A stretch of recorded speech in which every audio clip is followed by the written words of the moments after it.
If you were to hook up a heart monitor to a happily married, deeply connected couple sleeping in the same bed, you wouldn't actually see two separate biological rhythms. Right. Yeah, you really wouldn't. Like if you looked closely at the data, you'd just see one. I mean, their heart rates, their breathing patterns, even the minute fluctuations in their stress hormones, they sync up in the dark. It's incredible. It is a literal physiological merging of two human animals. Exactly. But that incredible scientific reality raises this deeply terrifying question for anyone listening. Oh, absolutely. What happens to your physical body, to your nervous system, when you attach yourself to someone whose brain is biologically wired to just run away from you? Well, it creates a state of chronic biological panic. I mean, we've spent decades telling people that their relationship anxiety is this, character flaw. Right, like, oh, you're just being needy. Exactly. We tell them they just need to be more independent or that they have issues. But when you look at the actual neurology of human attachment, you realize something huge. Which is what? That this panic isn't a personality defect at all.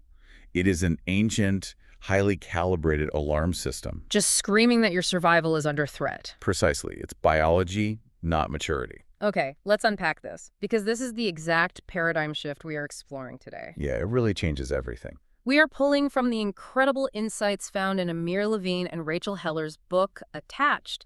And specifically, we're looking at a brilliant synthesis of their work broken down by the Hello Bookie channel. It's such a great breakdown, too. It really is.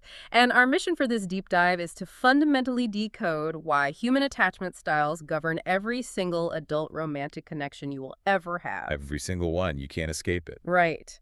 We are going to put the anxious and the avoidant nervous systems under a microscope to see how they experience love completely differently. And we're going to examine the massive, often destructive impact these hidden biological styles have on modern dating. Because it is a conversation that completely reframes how we view romance, isn't it? Oh, it really is. I mean, when you understand this material, you stop looking at your past breakups as personal failures. Yeah, you stop analyzing a delayed text message as some unsolvable mystery. Exactly. You start seeing the mechanics of human bonding for what they actually are. It's a biological imperative. And it dictates our behavior far more powerfully than logic or willpower ever could. Without a doubt. Willpower has nothing on the amygdala. So true. And the place we have to start to understand this machinery isn't like in a dimly lit romantic restaurant. No, definitely not. Or on a swipe-heavy dating app. Right. To understand why your chest tightens when someone leaves you on a read, we actually have to go back in time. Way back. To a very specific, slightly clinical setting, right? Yeah, the therapeutic nursery of the mid-20th century. Yes. This is where the code was cracked. I mean, the foundational patterns of human love weren't initially discovered by putting couples on a therapist's couch. Where were they discovered, then? They were discovered by developmental psychologists who were just, quietly observing the interactions between mothers and their infants. Right, researchers like John Bowlby and Mary Ainsworth. Exactly. They started noticing these profound, consistent patterns in how babies behave when they're stressed. Like, do they cling to their caregivers? Do they frantically seek comfort? Yeah, or, and this is the counterintuitive part, do they freeze up and pull away?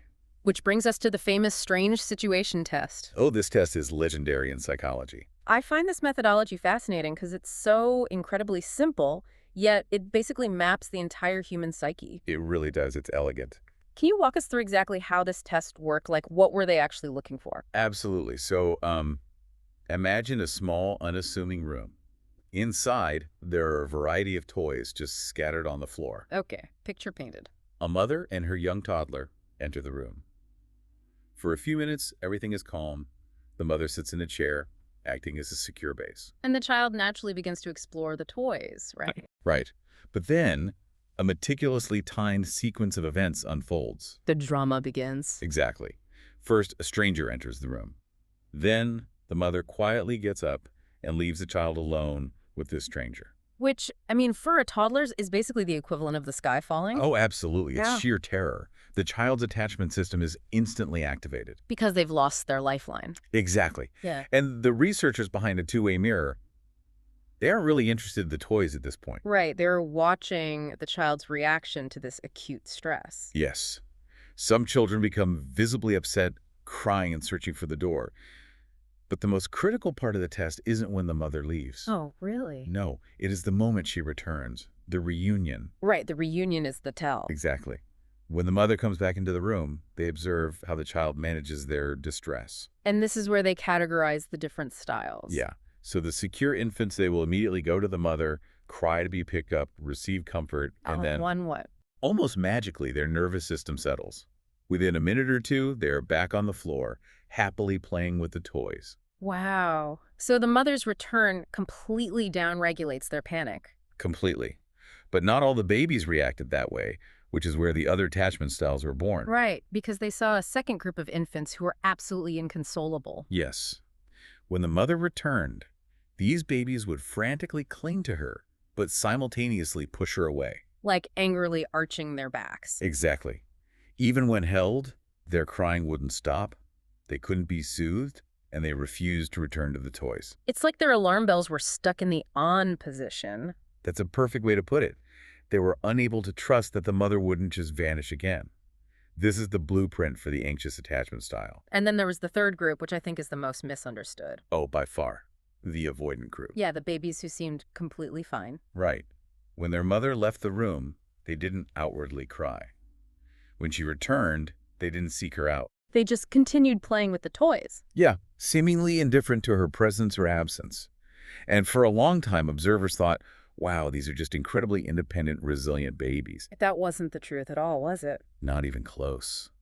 Later, when researchers attached heart monitors to these indifferent infants, they discovered something shocking. Their heart rates were through the roof. Exactly. Internally, their little bodies were flooded with cortisol. So they were panicking just as much as the crying babies. Yes. Their nervous systems were in a state of absolute terror. But somewhere along the line, they had learned a heartbreaking lesson. That expressing distress does not bring comfort. Exactly. It brings rejection or inconsistency.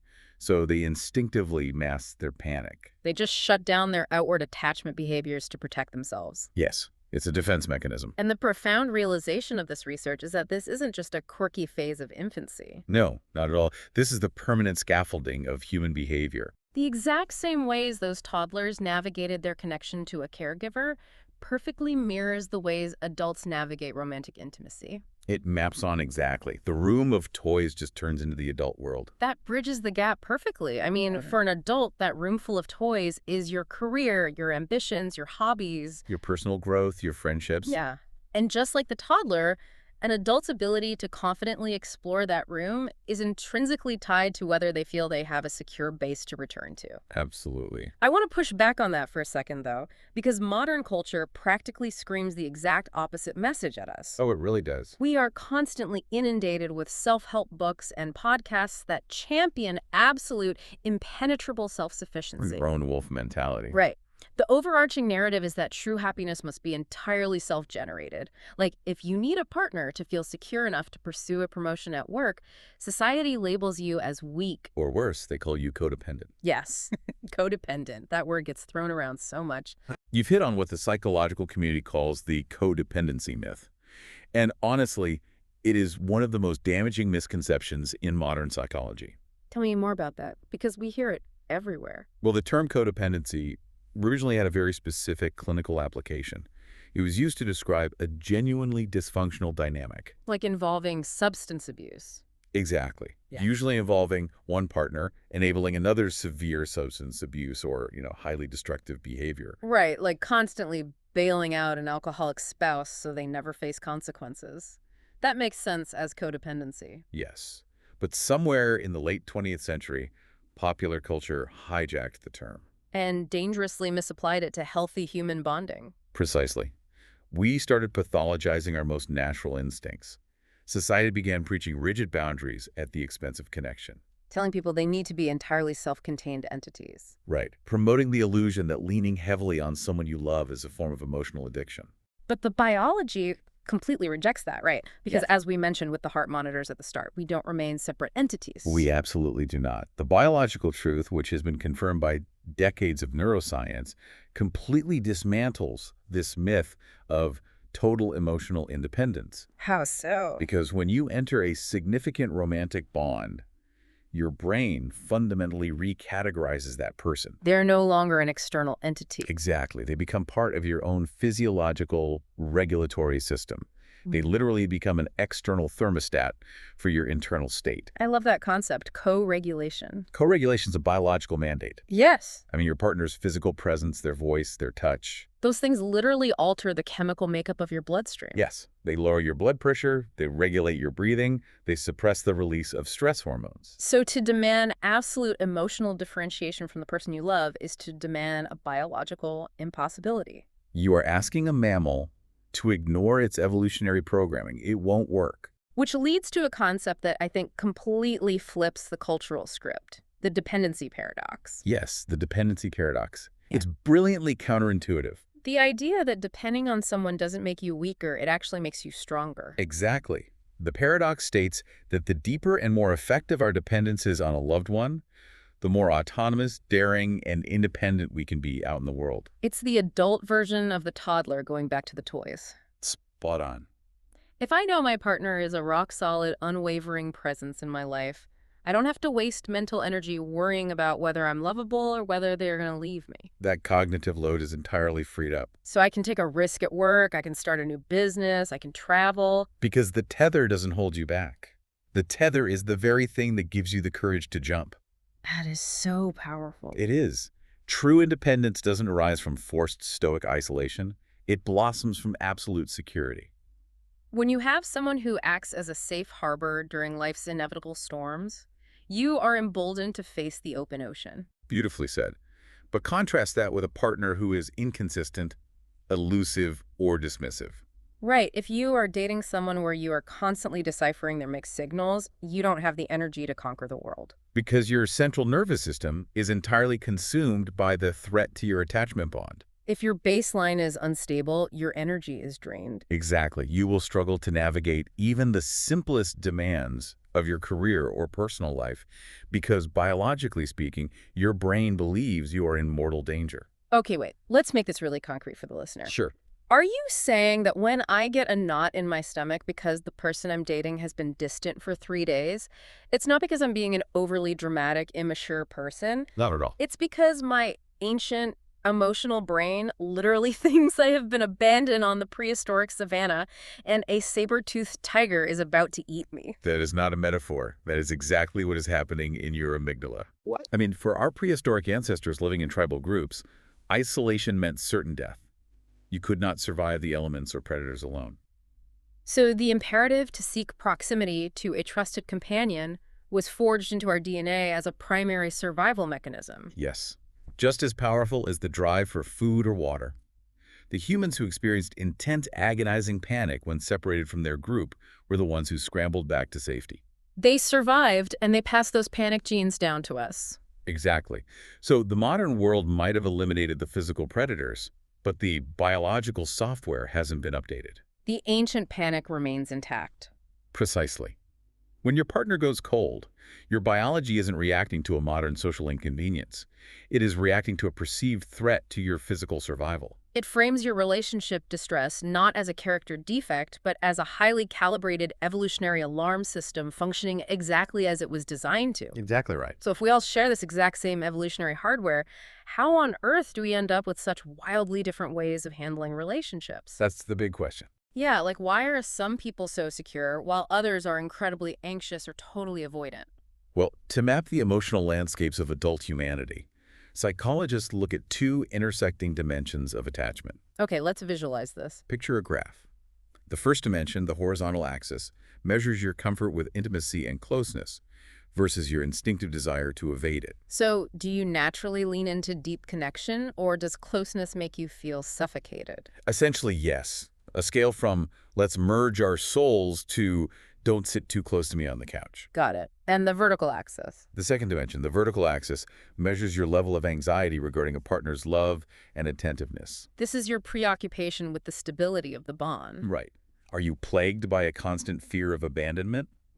Or do you naturally assume your partner isn't going anywhere? So it's measuring the fear of rejection. Exactly. And where you land on these two intersecting spectrums dictates your overarching attachment style. Let's start with the secure style. Where are they on the graph? These individuals score low on avoidance and low on anxiety. The golden standard of emotional regulation. Truly.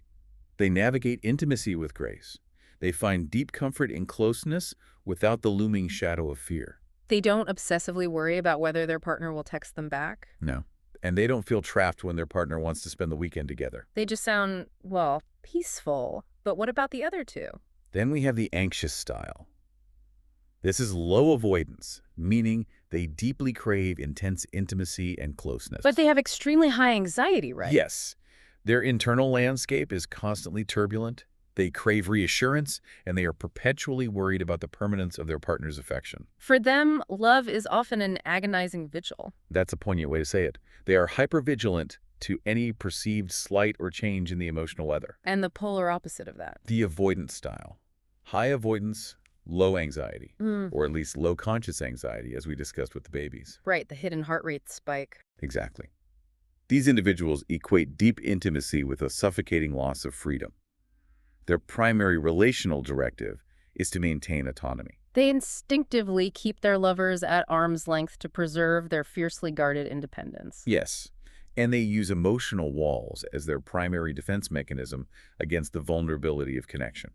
So where do we get assigned these roles? Because the old school Freudian psychology always pointed the finger straight at our parent. Oh yeah, blame the mother for everything. Right. Oh, your mother didn't hug you enough when you were 2, so now you're an avoidant adult who can't commit? It's a very outdated view. But the modern synthesis is saying it's way more intricate than just blaming our childhood. Right, it is vastly more complex. Yeah. I mean, the early care we receive in that nursery definitely lays a critical cornerstone. We can't ignore that. Sure. But our relational destinies are not a life sentence written in stone by our 5th birthday. The current science emphasizes plasticity. Plasticity, so it can change. Yes, your attachment style is actually an ongoing, evolving interaction between your genetic predispositions and the totality of your life experiences. So if I'm secure now, a really toxic relationship could rewire me to be anxious. Absolutely. Yeah. A secure person who enters a long-term dynamic with an extremely unpredictable, avoidant partner can slowly be conditioned into an anxious attachment style. Because their nervous system learns that the environment is unstable. Exactly. And it adapts by turning up the sensitivity of the alarm system. But the reverse is true too, right? Yes, thankfully. Okay. Someone with an anxious history can slowly rewire their nervous system into security by spending years in a safe, deeply reliable relationship. The brain is plastic. It adapts to the environment it is placed in. Precisely. That is incredibly hopeful. But Yeah. it raises a very practical problem for the listener. What's that? How do you actually figure out what your style is? And more importantly, how do you crack the code of the person sitting across from you on a first date? Ah, the dating dilemma. Right. Because in those early days, that intoxicating rush of dopamine and attraction totally obscures your objectivity. Everyone seems perfect on date 2. They really do. Identifying a partner's style demands a conscious shift from being swept up in the romance to becoming an astute observer of their behavioral patterns. What are we observing? You are looking for their overarching relational instincts, particularly under stress. We can categorize the signs into 3 groups. Okay, let's look at the avoidant instinct first. You'll notice they consistently maintain emotional distance. They are the masters of mixed signals. Alternating between alluring vulnerability one day and cold, baffling aloofness the next. The classic hot and cold dynamic, exactly. They fiercely protect their independence, often viewing your natural dependencies as clinginess or disdainful weakness. And they often harbor unrealistically romanticized views of what a flawless relationship should be. Yes.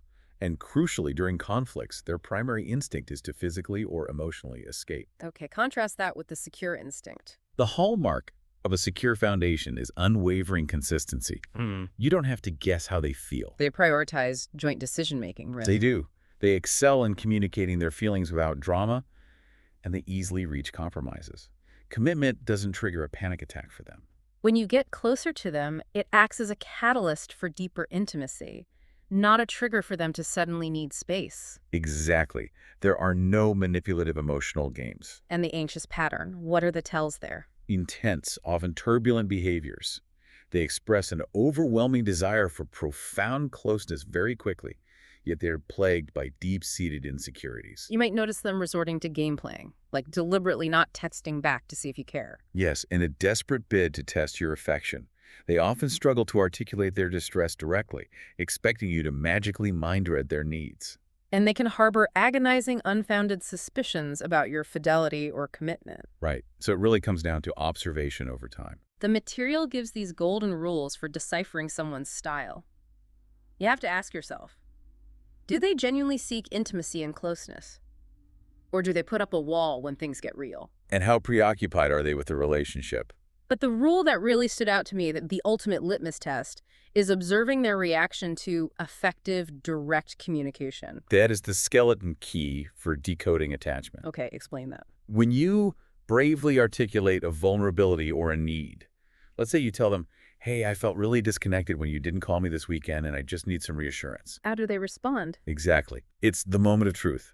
So what are the possible reactions? Well, empathetic accommodation, them saying, I'm so sorry I didn't realize, let's talk about it, reveals a secure capacity. Eager, almost desperate reciprocation might indicate shared anxiety. Yes, but defensive dismissal. If they roll their eyes, call you dramatic, or tell you you're being too sensitive, that exposes an avoidant mechanism. You are observing how their nervous system handles the perceived threat of your emotional need. Exactly. It's like building a mental mapping system for the dating world. You stop being baffled by the mixed signals.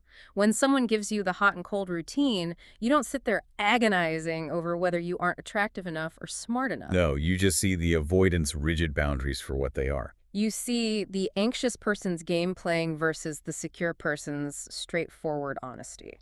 It transforms the confusing, often demoralizing landscape of dating into navigable terrain. You stop internalizing their limitations as your flaws, and you start making clear-eyed assessments of their actual emotional capacity. Which is so empowering. I want to really drill down into the subjective experience of the two extremes, the anxious heart versus the avoidant, what is often called the lonesome traveler. They are such distinct experiences. Because they sit on completely opposite ends of the biological spectrum, yet they end up entangled so incredibly often. Let's start with the anxious experience. Okay. It's described as having a sensitive attachment system. What does that actually feel like from the inside? For someone with a predominantly anxious style, love often feels like navigating an ever-shifting landscape filled with hidden landmines. That sounds exhausting. It is. They possess an emotional antenna that is constantly, relentlessly tuned to the frequency of potential loss.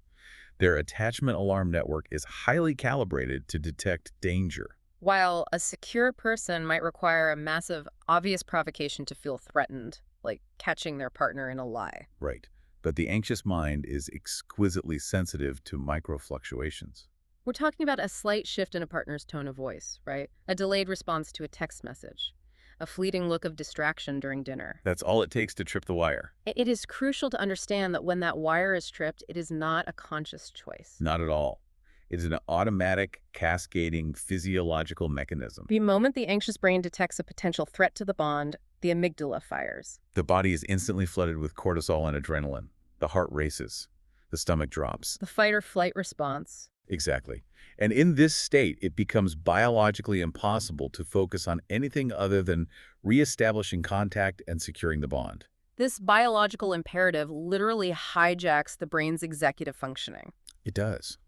The prefrontal cortex, the logical, rational part of the brain that knows a delayed text just means the partner is in a meeting, is sidelined. The primal imperative for survival takes the helm. Which leads to what are called activating strategies. This is the internal machinery forcing you to seek proximity, right? Yes.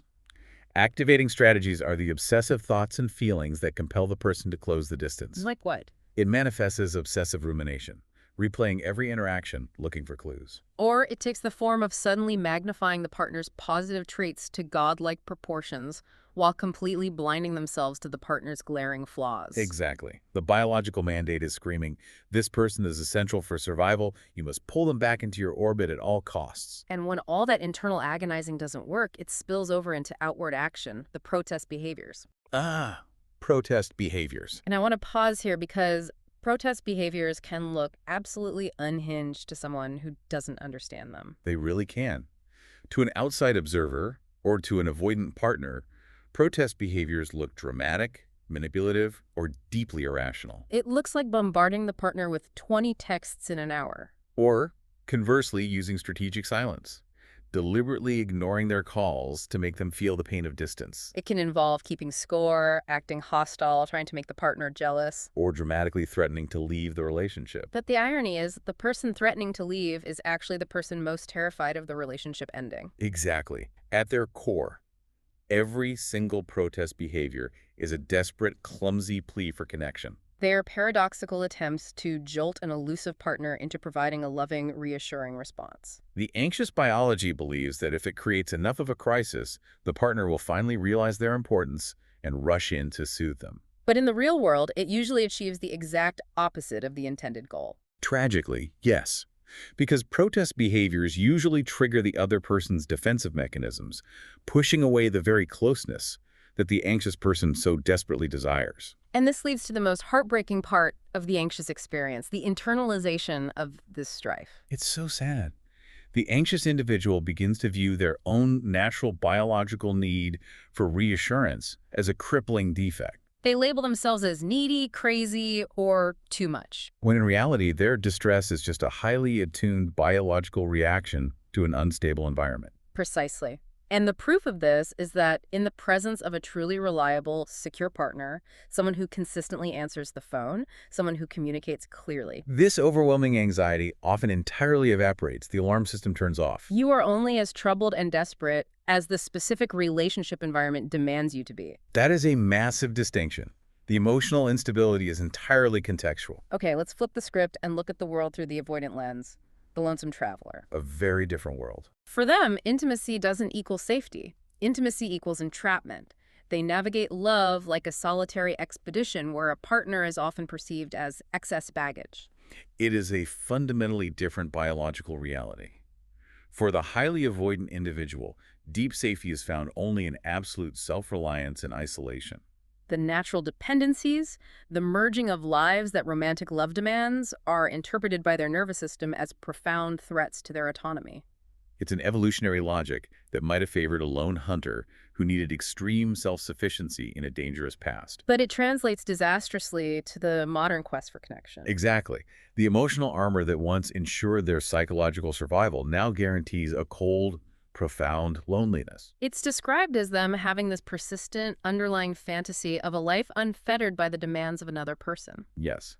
When they do enter a relationship, they try to keep a foot in both worlds. They construct invisible, incredibly rigid barriers to prevent true emotional merging. And that dynamic leaves the partner feeling perpetually shut out, starved for intimacy. While the avoidant person feels perpetually suffocated, wondering why their partner is always demanding more from them. To maintain this distance, they employ deactivating strategies. Right. If the anxious person uses activating strategies to close the gap, the avoidant person uses deactivating strategies to widen it. What does that actually look like in practice? Because it's not always as obvious as just moving to another city. No. Deactivating strategies are often incredibly subtle, reflexive defenses deployed the precise moment that intimacy threatens to breach their perimeter. Their nervous system detects closeness, interprets it as engulfment, and triggers a mechanism to dim the intensity of the connection. It acts as an emotional cooling system. Give me some real-world examples. How do they cool it down? It can manifest as a sudden, inexplicable focus on a partner's minor physical flaw. Suddenly, the way their partner chews their food or a slight asymmetry in their face becomes an insurmountable barrier to attraction. Exactly. Or it's an insistence on maintaining rigid secrets, not necessarily malicious ones, but withholding mundane details of their day simply to preserve a separate, unshared identity. Or pulling away physically right after a moment of deep connection. Like, they have an amazing, vulnerable conversation, and the next morning they are completely cold and distant. Yes, it's a biological reset. Avoiding saying, I love you, subtly undermining a partner's achievements, or refusing to commit to future plans. These are all calculated moves by the subconscious to inject space into the relationship. They literally see the worm instead of the apple. To prevent the terrifying vulnerability of bonding, their brain actively searches for reasons to reject the partner. They magnify minor annoyances until those annoyances overshadow all of the partner's positive qualities. Because if the partner is flawed, if the apple has a worm in it, then full commitment is unwarranted. It provides the perfect logical justification for maintaining the emotional distance their nervous system craves. They convince themselves, I'm not afraid of intimacy, I just haven't found someone who doesn't chew loudly. And their cognitive habits reinforce this completely. They conflate true independence, which, as we discussed, arises from having a secure base, with absolute rugged self-reliance. They operate under the delusion that they must never, ever need anyone for anything, which is a total rejection of the biological reality of human interdependence. Here's where it gets really interesting. Let's talk about the two massive deactivating strategies that sound romantic on the surface, but are actually shields. The Phantom X and the search for the one. Let's start with the Phantom X. The Phantom X is a fascinating psychological defense mechanism. An avoidant individual will often take the memory of a past relationship, a relationship that likely ended because of their own distancing behaviors, and they will sanitize it. They scrub away all the old struggles, the fights, the reasons it didn't work. They elevate this ghost of an ex to a mythical, flawless status. So they create an unbeatable rival. Precisely. By constantly comparing their current flesh and blood partner to this idealized perfect phantom, the real partner always falls short. It is a foolproof mechanism to ensure they never have to fully commit to the person standing right in front of them. And the flip side of the Phantom X from the past is the search for the one in the future. The belief that there is a hypothetical, flawlessly compatible soulmate out there waiting for them, and they just can't settle until they find perfection. Exactly. So, if I'm understanding this correctly, the avoidant person who is constantly talking about finding the one, who seems like they're just a hopeless romantic with impossibly high standards, They aren't actually romantic at all. they are using the fairy tale as a bulletproof vest against real, messy human connection. That is the perfect analogy. The fairy tale's a bulletproof vest. As long as they maintain the belief that true happiness awaits with an imagined, perfect partner who will never trigger their fears of engulfment, they are shielded. Shielded from doing the messy, difficult, deeply vulnerable work of building intimacy with the flawed, real person beside them.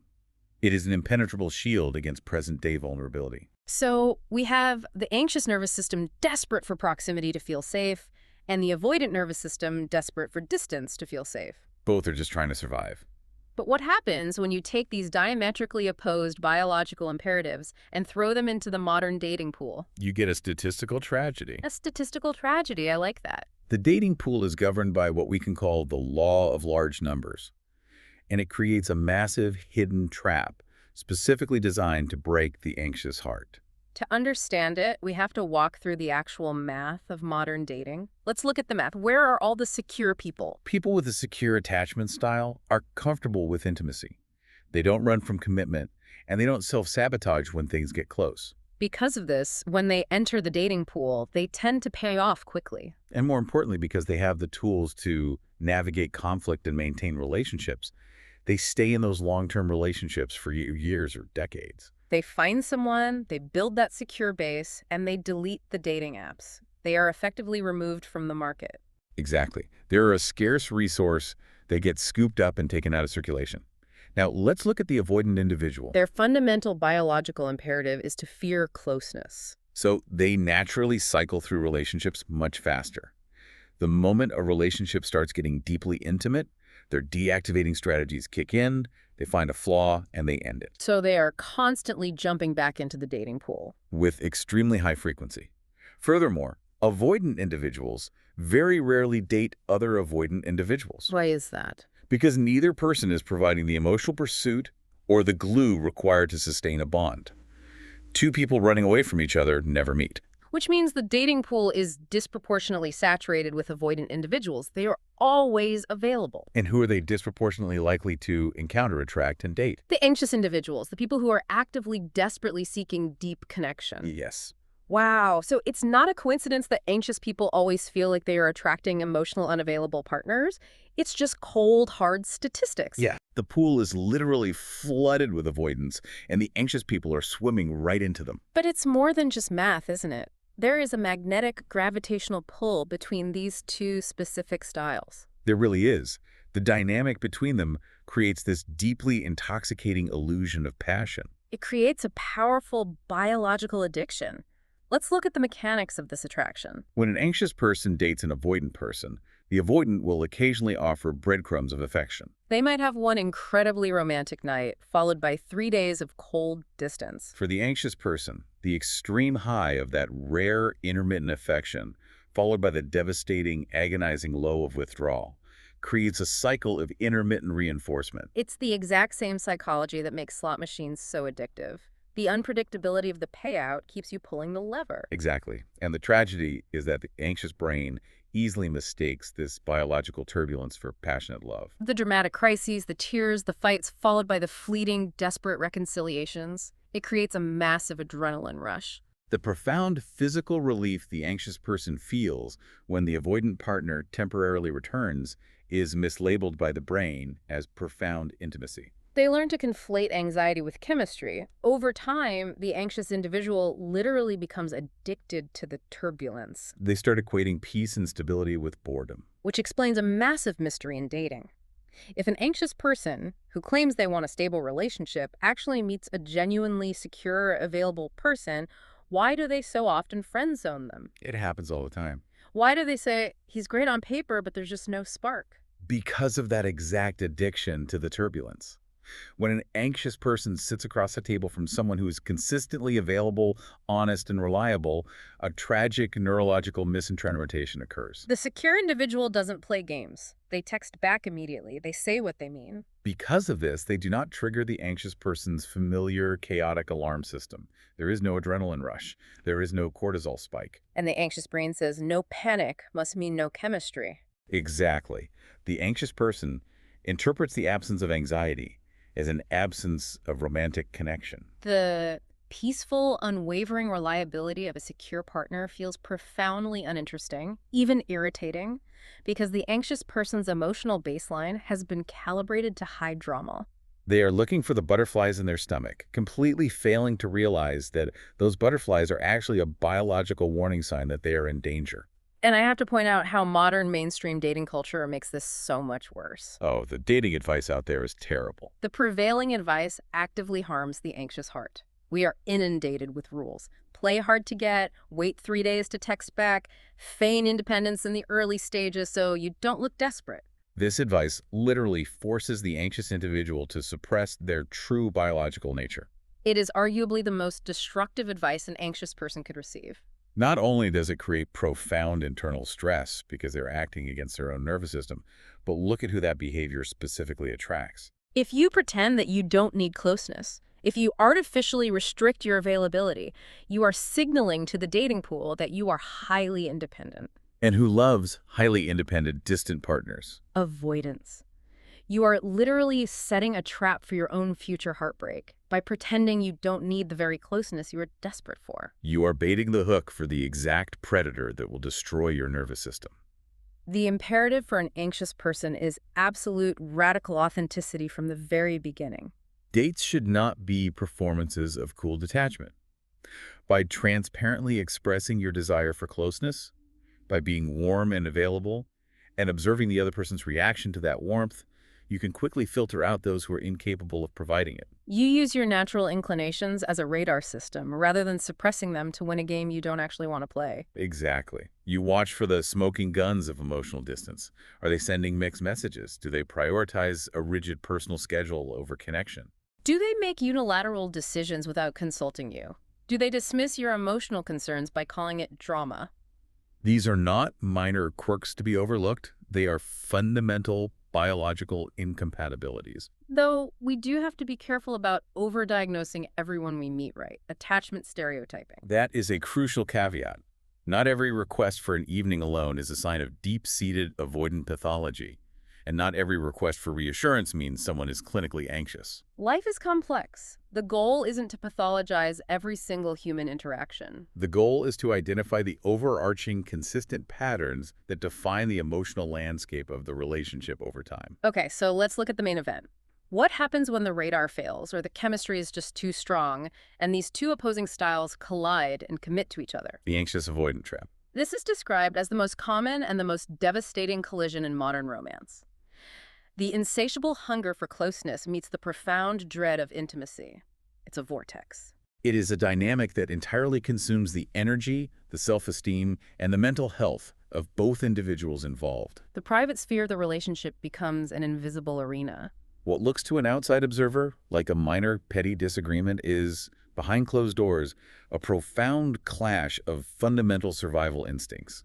The anxious partner's desperate need for reassurance and the avoidant's reflexive biological withdrawal trigger an inescapable cycle of mutual escalation. Let's paint a picture of this collision. There's a classic scenario often used to illustrate this: the romantic bed and breakfast in Vermont. An idyllic getaway, carefully planned and paid for, specifically designed to foster deep connection. But for this mismatched nervous system pairing, the expectation of uninterrupted intimacy is an absolute catalyst for disaster. Let's break down the psychology of that weekend. Friday night arrives, the couple checks into the quaint room, the snow is falling outside. For the anxious partner, this weekend represents the ultimate opportunity for absolute emotional merging. They are seeking proximity. They view this isolation as a chance to finally solidify the bond and feel safe. They are glowing with anticipation, but the avoidant partner's brain is processing this exact same environment completely differently. Radically differently. Almost immediately upon entering the room, the avoidant partner feels the suffocating, crushing weight of this expectation. As physical proximity increases, there are no distractions, no work, no friends to act as buffers. Their internal panic spikes. Their amygdala signals engulfment. They instinctively deploy their distancing strategies to regulate their nervous system. So they have to shatter the intimacy just to breathe. How do they do it? It can be agonizingly subtle or overtly hostile. Maybe they pick a vicious fight over the driving directions from 3 hours ago. Or perhaps they withdraw entirely, burying their face in a book and offering one-word answers. Or they emotionally check out, spending the entire romantic dinner aggressively critiquing the restaurant service. The mechanism doesn't matter. The goal is achieved. Space is injected. The intimacy is broken. So the romantic setting, which was supposed to be a sanctuary, becomes a pressure cooker. It becomes a battleground. And that's just a weekend getaway. Today, we have an environment that amplifies this dynamic 1,000 times over: the modern digital arena. We essentially carry this anxiety-producing machine in our pockets 24/7. Technology is the great accelerator of the anxious avoidant trap. In the past, if a partner was distant, you might not notice until you saw them in person. Today, a simple social media interaction can detonate a crisis. Let's look at the mechanics of that when Facebook and abandonment issues meet. For the anxious mind, an ambiguous post, a change in a profile picture, or crucially, a delayed response to a text message leaving them on read is not interpreted as a trivial oversight. It is perceived by their nervous system as a glaring public signal of rejection. The digital world provides an endless 24-hour stream of ambiguous data points that the anxious partner frantically tries to decode, looking for proof of abandonment. While the avoidant partner is on the other side of the screen feeling hunted. Exactly. The avoidant partner views this digital hypervigilance, the double texting, the questioning of who they were out with, as an invasive, suffocating violation of their independence. They feel electronically tethered, so they pull back further, they take longer to respond, they put their phone on airplane mode. Which of course pours gasoline on the anxious partner's panic. Technology hardwires the anxiety and vastly accelerates the cycle of pursuit and withdrawal. It's a tragic, self-reinforcing loop. Let's trace the circle. The anxious partner feels a lack of connection, so they pursue closeness. That very pursuit triggers the avoidant partner's fear of engulfment, prompting them to retreat. That retreat confirms the anxious partner's deepest, darkest fear of abandonment, which escalates their desperate pursuit, turning it into a protest behavior. Which amplifies the avoidant's need for space. It's a perpetually imbalanced dance, spinning faster and faster. And the heartbreaking reality is the outcome of the dance. The closer one tries to get, the further and faster the other runs. And the relationship rarely completely fractures right away. Instead, it stabilizes in a state of profound, chronic dissatisfaction. They maintain just enough intermittent connection to prevent a final breakup, but they enforce enough distance to ensure chronic emotional starvation for the anxious partner. I think about it like the thermostat in a house. The anxious person is freezing cold, so they keep frantically turning up the heat. The avoidant person is sweating and suffocating, so they keep throwing open the windows in the dead of winter. They are fundamentally trying to regulate the exact same room temperature to opposite biological extremes. You can't just meet in the middle when one person needs the heat to survive and the other needs the cold to breathe. That thermostat analogy perfectly encapsulates why these differences are so incredibly resistant to compromise. We often think of relationship issues as mere misunderstandings of preference. Oh, you like to cuddle, I like my space, let's just compromise. But these are not preferences. They are collisions of fundamental biological needs. It's survival. Exactly. For the anxious partner, Physical and emotional proximity is neurological safety. Without it, their central nervous system registers an existential life-threatening crisis. For the avoidant partner, that exact same proximity registers as a loss of autonomy and a threat to their psychological survival. Asking either of them to simply compromise and meet in the middle is asking them to ignore the most primal, screaming alarm systems in their own bodies. And because of that inherent biological impasse, there is a fundamental asymmetry in the power dynamic of the relationship. In any anxious avoidant trap, the partner who requires the least amount of intimacy inevitably dictates the terms of the entire relationship. They control the thermostat. It is a cruel rule of emotional physics. The avoidant partner, simply by nature of needing less, holds all the structural power. They determine when the couple talks, how deep the conversations go, and when physical affection happens. The anxious partner is left perpetually on the defensive, waiting for the avoidant partner's walls to come down, subsisting on whatever crumbs of affection are occasionally offered. Okay, this is bleak. If someone is listening to this right now and they feel their chest tightening because they realize they are trapped in this exact dynamic, how do they escape the labyrinth? How do you break a cycle that is hardwired into your biology? Yes, how? Escaping this dynamic requires a massive cognitive and emotional shift. It requires moving from a state of biological reactivity to conscious awareness. For the anxious person, the absolute first step is recognizing that a different, healthier way of relating actually exists in the world. People who have spent their lives trapped in chaotic, anxious avoidant dynamics often lack an internal template for what a functional, secure bond even looks like. They think love is supposed to be painful. You have to consciously seek out and study an integrated, secure role model. And I found one of the examples for a secure role model in the material to be brilliant and totally surprising. If you can't find a human couple to model, look at a relationship with a pet. It sounds unusual, but it perfectly encapsulates the pure essence of secure attachment. Think about the bond a healthy owner has with a cherished dog or cat. That relationship is characterized by absolute, unwavering reliability. There is an utter absence of emotional game playing. The pet offers unconditional acceptance, and crucially, that love does not demand the sacrifice of the owner's independence. You don't sit at work agonizing over whether your dog is plotting to leave you for another owner. You don't overanalyze the way your cat meowed at you. Exactly. There is no hypervigilance. By examining how easy, comforting, and restorative that specific interspecies bond is, you can map the emotional coordinates of what true security feels like in your nervous system. It provides a stark, undeniable contrast to the chaotic, adrenaline-fueled turbulence of an anxious avoidant romance. It proves to the anxious mind that love can be peaceful. So once you have that peaceful template in your mind, how do you actually start changing your own behavior? You can't just flip a switch and turn off your amygdala. The material suggests creating a relationship inventory. What is the mechanics of that? A relationship inventory is a practice of rigorous, unsparing self-examination. It is emotional forensic accounting. You literally document the specific triggers that activate your attachment system, and you analyze the subsequent cascade of emotions and actions. It is vital that this is not an exercise in self-blame. You are acting as a neutral scientist observing your own biology. So you write down the exact sequence of events. Yes, you write. Trigger. Partner took 6 hours to reply to my text. Emotion. Surge of panic, tightening in chest, fear that they were losing interest. Action. Protest behavior. I ignored their text when they finally replied, and then picked a fight about the dishes. You drag the invisible, automatic machinery of the relationship into the harsh light of conscious awareness. You chronicle past and present conflicts, detailing the underlying emotional currents.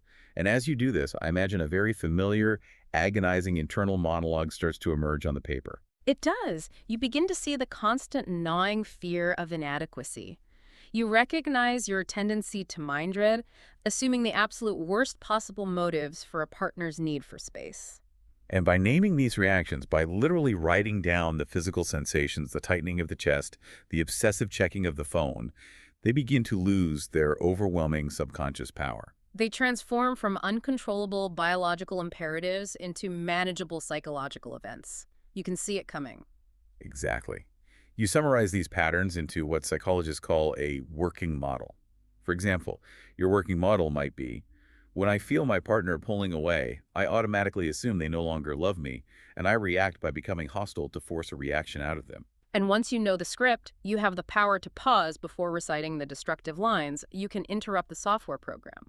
Which leads to one of the most practical tools we can give the listener, the text message that saved the day.